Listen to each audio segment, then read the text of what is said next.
Hello everybody, in this video we're going to cover section 17.7, electrolysis. We're going to describe the process of electrolysis, we're going to compare the operation of electrolytic cells with that of galvanic cells, and we're going to perform stoichiometric calculations for electrolytic processes. The big question is, what is electrolysis? What is an electrolytic cell? Okay, in words from the textbook, it's an external circuit does work on a redox system by imposing a voltage sufficient to drive an otherwise non-spontaneous reaction. In simpler words, basically we've looked at galvanic cells where we set up all of our chemistry and it produces electricity. And electrolysis would be we have set up all of our redox system and it would not produce electricity. It's not a spontaneous process. But if I put electricity into it from a different source, I can drive that reaction in the non-spontaneous direction. Okay, I can apply outside voltage rather than harnessing voltage from the system. Examples would be recharging a battery.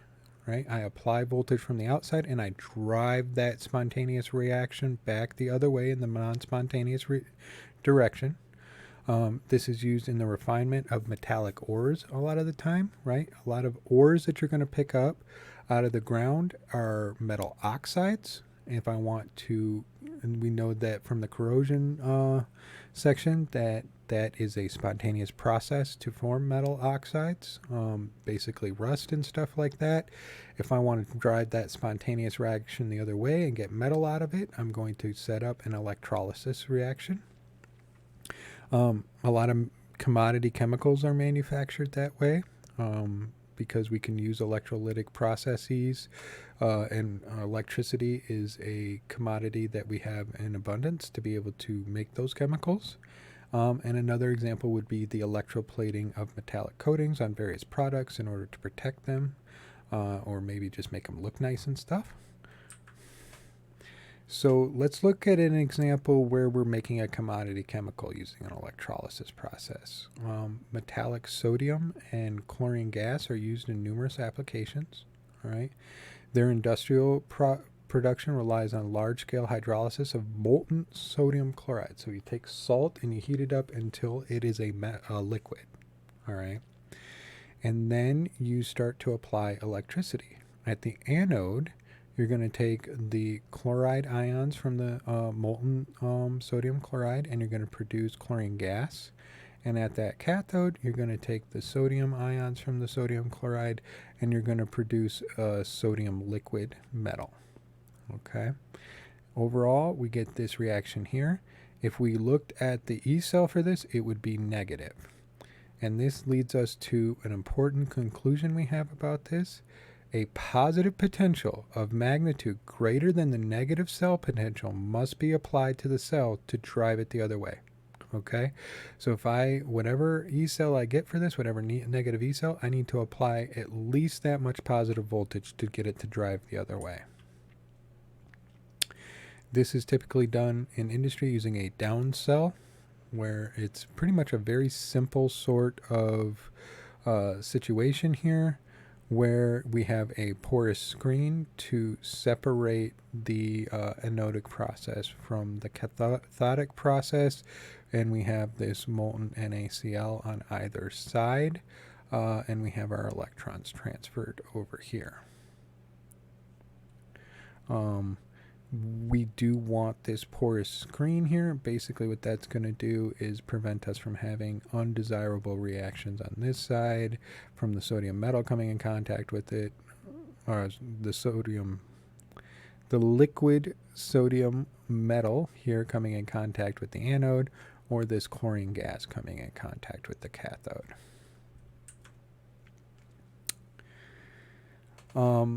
The redox process associated with the electrolysis of water, for instance, I showed you the fuel cells before. I didn't mention where we were going to get that hydrogen or oxygen from. One process is to actually basically run that same reaction in reverse in order to produce hydrogen and oxygen. Now you might be asking yourself, well, if I have to put electricity in to get the hydrogen and oxygen and I use the hydrogen and oxygen to get the electricity, what have I really gained here? Basically what it is you can use waste electricity or electricity that you've sourced from like a renewable source, like say a solar cell or a windmill or something like that, and then you can store that energy in the form of these chemical gases that are going to store basically indefinitely, and then you can get them back out in a usable form later using the fuel cell. And this is actually a process that is used quite a bit. A lot of windmills in Europe and stuff like that basically drive a fuel cell in reverse in order to produce hydrogen and oxygen from wind power, and then you could actually use those in a fuel cell or even a traditional combustion reaction later to get that energy back out. Usually those kind of processes are going to include some kind of strong acid in there. Those windmill examples I was talking about before, they typically take salty seawater and add acid to them and then run that inside of them. One way that we could capture this on the bench top is using something called a Hoffman apparatus. It's this guy right here.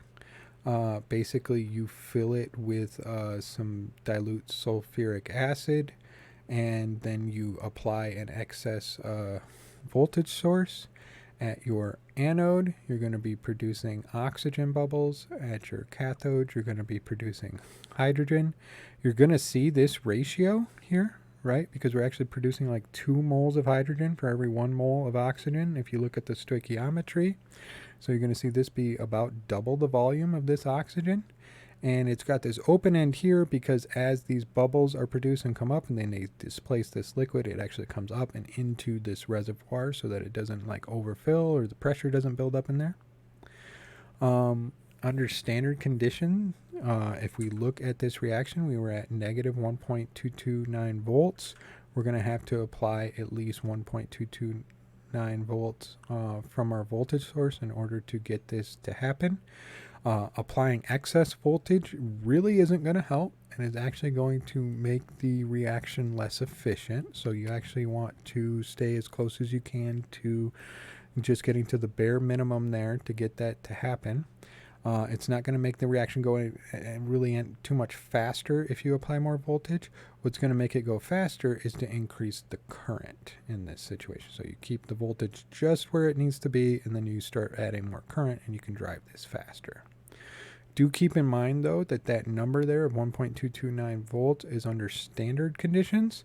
So if we're under non-standard conditions, like we don't have 1 molar sulfuric acid solution in here, or the temperature isn't 298 K and stuff, this voltage is going to change a little bit, but we do know how to make that correction given non-standard conditions and figure out what the voltage that we should be using would be. Electroplating, so I mentioned this before in the sense of galvanizing stuff, where we use an electrolytic reaction in order to put zinc onto a surface. It's a process that results in a thin coating of one metal on top of a conducting surface.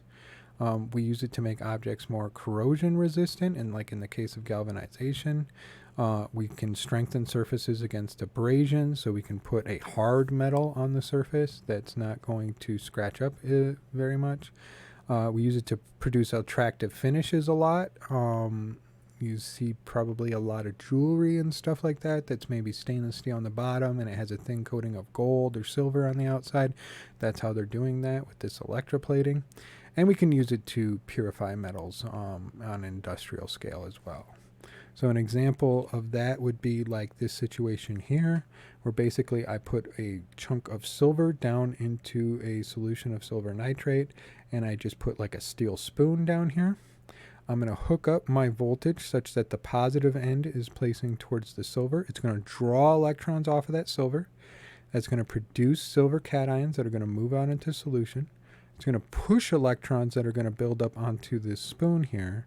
And to neutralize that process, the silver cations are going to go and connect onto that spoon positives attracting to this negative spoon, and it's going to start to plate onto the spoon.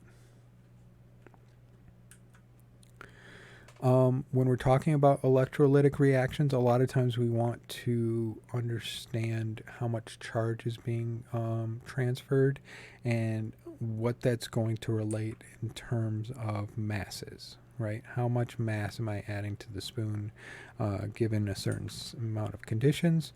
The first thing we need to be able to do that is we need to kind of dip our toes into physics here a little bit and start thinking about charge, current, time, the number of moles transferred, and Faraday's constant, and how those relate to one another. So electrical current is defined as the rate of flow for any charged species. All right. Current is measured in a composite unit called the ampere, defined as 1 coulomb per second. Okay. So the amount of current could be the number of electrons that get transferred in 1 second. In the case of electricity and stuff, it could be the rate of a cation being deposited per second. Any of those could be considered current. All right. The charge transferred, Q, by passage of constant current, I, over a specific time is T. So charge is coulombs. It is the total amount that got passed. All right. So just to give you an analogy here, all right, if I is like a speed, like miles per hour, Q is the amount of miles you traveled, and T would be the time that you traveled it. All right. But in electrical terms, we have current, coulombs per second. We multiply that by time, and we can figure the total amount of coulombs that were transferred during a process. Now, when electrons are transferred during a redox process, the stoichiometry of the reaction may be used to derive the total amount of electronic charge involved. All right. So if I have a metal here, it's got a specific cation charge. That means that it can combine with a specific number of moles of electrons to produce a metal solid. All right. The total charge could also be calculated as the number of moles of electrons, this stoichiometric coefficient, times Faraday's number. This is also a way of calculating charge. All right. Now we start to put them together. Okay. So if I take this equation right here and I solve it for the number of moles of electrons, all right, and I have Q divided by F, and then I substitute in IT for Q, I now have an equation that relates the number of moles of electrons transferred to the current, the amount of time, and a constant that I know. All right. So now I can solve a problem that sounds like this. While electroplating silver, a current, I, of 10.23 amps was passed through an electrolytic cell for exactly 1 hour, T. All right. How many moles of electrons passed through the cell? I can calculate that, N. All right. What mass of silver was deposited at the cathode is what I really typically am going to want to know, right?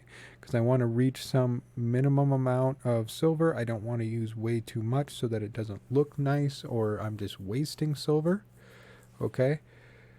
So in order to get to this, though, we first have to know N. So I plug in my values for N, all right? I know that I have coulombs per second, so I need this hour to be in seconds, and I have my Faraday number here. I can figure out the moles of electrons that were transferred. Now, when it comes to knowing the mass, what I need to do is go back to the half-cell reaction for that, where I have silver plus an electron gives me silver solid, okay? And I need to realize that I can use the stoichiometry of the electrons just like any other chemical species that we've had before. Okay? There's an implied 1 here. There's an implied 1 here. That means that for every mole of electrons that were transferred, I plated 1 mole of silver solid. So I can use a stoichiometric ratio just like I have with any other balancing stoichiometry problem before, okay? And that means I plated 0.3817 moles of silver, okay? When I want to know how much mass that is, I go and I look up the molar mass, atomic mass of silver in this case, and I take that total amount of moles, I multiply it by that atomic mass, and I can get the mass of silver that I plated in this case. For some examples where this stoichiometry is not just one-to-one, you can look in the homework problems. There's quite a few of those in there.